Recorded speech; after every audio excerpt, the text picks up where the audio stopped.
so we can get a little bit more specific to understand the kind of challenge you were facing. Could you describe to the audience a little bit how were people working at that time? What was characteristic of the culture at that time? So if you could give us a few examples to understand. Sure. And what's interesting about the question also is that, so we thought we were embarking on working on culture to persevere the culture we had and potentially to shape it.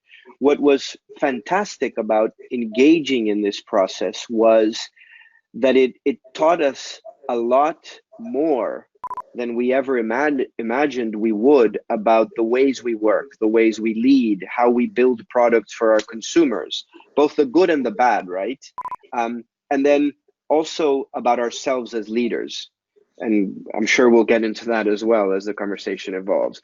But I think there were a couple of things that in our work with you guys, we identified very clearly, right? We identified a culture that, or a way of working that didn't quite differentiate the difference between the pursuit of excellence, which has become core for us today, and perfectionism.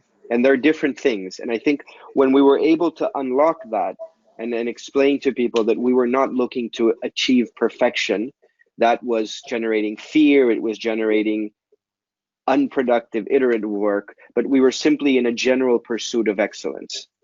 One of the big issues we were beginning to have is the work in silos. So we are a very business unit driven organization. We are a very ample organization, but the power and our differentiating competitive advantage is that we are a platform, we are an ecosystem.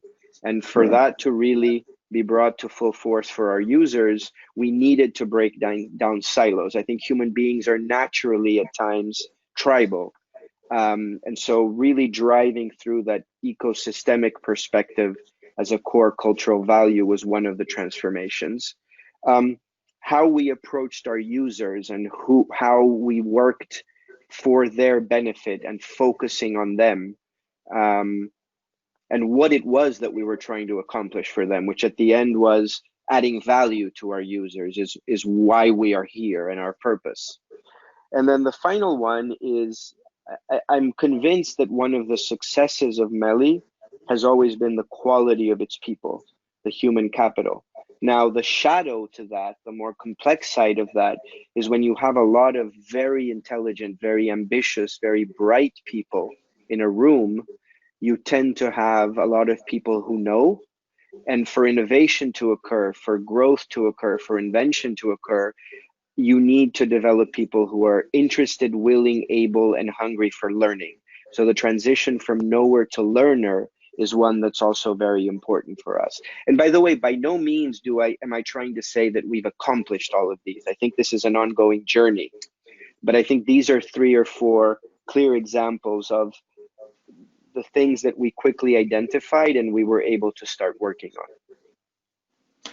Well, that's very interesting. It's like you are saying, moving from the paradigm of certainty to the paradigm of curiosity, to become more open and looking in awe at the opportunities.